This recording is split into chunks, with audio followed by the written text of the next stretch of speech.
Hello नमस्कार दोस्तों। मैं आपको आज एक ऐसे शख्स से रूबरू कराने वाली हूँ जिसने अपने पिता से कम 14 साल तक अपना चेहरा छुपाने की कोशिश की। ज़बरदस्ती लोग उसको दरवाज़ा पर ले जाते थे खींच खींच के, लेकिन उसको एक बात से इतना धक्का लगा था, अपने बाप की एक बात से उसको इतना धक्का लगा था कि वो अपने पिताजी के सामने जाने से डरती थी और वो नहीं जाती थी। लेकिन आज और गाइज वो लड़की मैं ही हूँ जो 15 साल तक अपने पिताजी की नज़रों से बचती थी। मुझे उनके सामने में जाने में बहुत ज़्यादा डर लगता था, बहुत ज़्यादा शर्म लगता था। और चलिए मैं आगे की स्टोरी आपको बताती हूँ। फ्रेंड्स, मैं आपको बताती हूँ कि मैं अपने पिताजी के पास क्यों नहीं जाती। तो पास क्या, मैं मतलब वो वहाँ रहेंगे तो मैं यहाँ खड़ी नहीं रहूँगी। मतलब मेरे दिल में कुछ ऐसा डर बैठ गया था ना, ऐसी मतलब दिल को इतना ज़्यादा ठेस पहुँचा था मुझे उनकी बातों से कि मैं 15 साल तक उनके सामने जाने से बचती रही। स्कूल भी जाती थी ना, तो 2 लड़की मेरे घर में और जाती थी, सिस्टर, उन लोगों के बीच में छुप के जाती थी।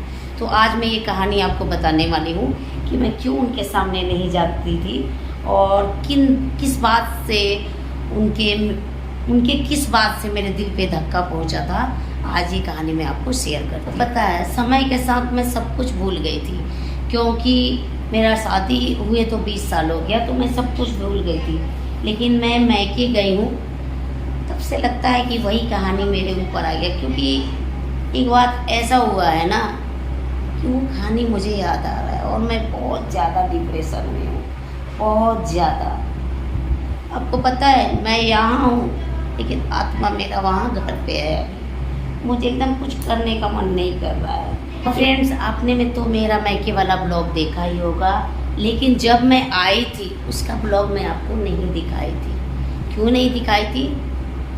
किसी बात से मुझे चोट लगा था, मेरे दिल को आहत पहुँची थी और ब्लॉग वीडियो भी मैं वहाँ बनाई थी।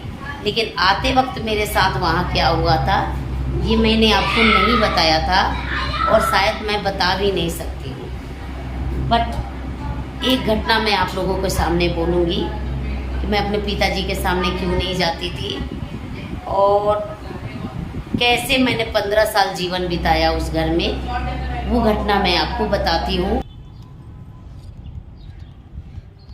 फ्रेंड्स, मुझे ये कहानी याद नहीं आता, जैसे मैके के लोग मेरे साथ बर्ताव किए ना, उससे मुझे ये कहानी याद आ गया, बाबूजी वाला कहानी, कि जब पहले के द्वार पर लोग बहुत ज़्यादा बैठते थे, तो मैं गई थी किसी काम के लिए या शायद मैं पढ़ने जा रही थी, ये कंफर्म मुझे याद नहीं था। उस वक्त मेरे बाबूजी मेरे को देख के ऐसा रिएक्शन किए थे ना, ब्लैक बोल के, कि मुझे वही उनका चेहरा याद है। और तब से मैंने ठान लिया कि मैं उनके सामने कभी नहीं जाऊंगी, चाहे कुछ भी हो। तो मैं करीब 6-7 साल की थी। उसके बाद 17-18 साल में मेरा शादी हुआ। मैं कभी उनके सामने नहीं जाती थी। स्कूल भी जाती थी ना, तो 2 मेरी बहन थी, तो उनके बीच में होके जाती थी। मैंने ऐसा प्रतिज्ञा ही कर लिया था ना, उनके सामने कभी नहीं जाऊंगी, कभी नहीं। गए जैसे मेरे चाचा अपने बच्चों को प्यार करते थे, अपनी बेटी लोगों से प्यार करते थे, उनको खाने के लिए देखती थी तो कि शाम को कुछ ला के देते थे, वैसे मेरा भी मन करता था कि मेरे पापा भी मुझसे प्यार करते, मुझको कुछ खाने को देते। बट नहीं, वो वैसा नहीं थे। और जब वे बदले ना, तब तक मेरा शादी ही हो गया।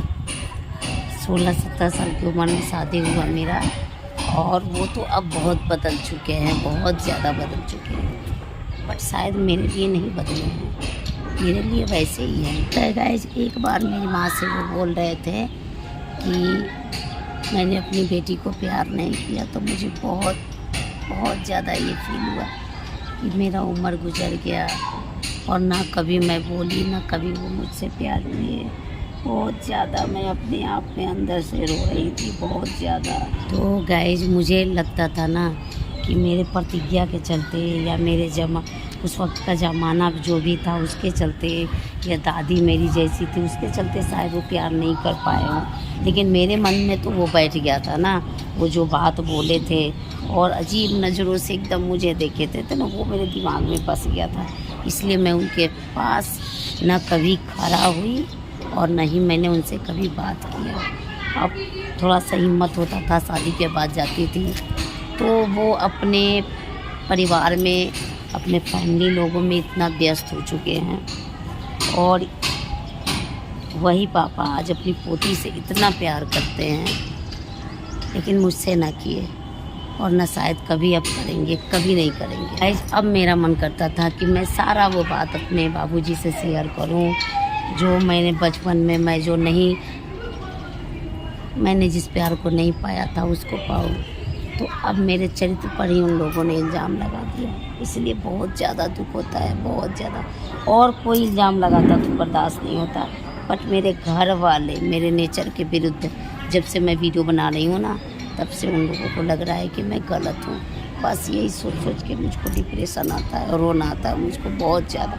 आज भी मैं रोई हूँ 2 घंटे तक। फिर मैंने हिम्मत करके सोचा कि चलो एक वीडियो बनाती हूँ। गाइस, मैं सबसे यही बात बोलना चाहती हूँ कि हर किसी को अपने हिस्से का प्यार मिले, बाप को अपनी बेटी का प्यार मिले, बेटी को अपने बाप का प्यार मिले, भाई को अपनी बहन का प्यार मिले, और भाई का प्यार मिले। सबके प्यार की जरूरत दुनिया में पड़ती है। कोई ऐसा नहीं है जो इन सब चीज़ों से वंचित है, लेकिन मुझे नहीं मिला, और मैं चाहती हूँ कि आगे किसी की लाइफ में भी ऐसे ना हो। तो गाइस, चलिए ये साइड ब्लॉग मैं यहीं पे समाप्त करती हूँ। मिलते हैं नेक्स्ट वीडियो में, तब तक के लिए टाटा, बाय बाय, टेक केयर।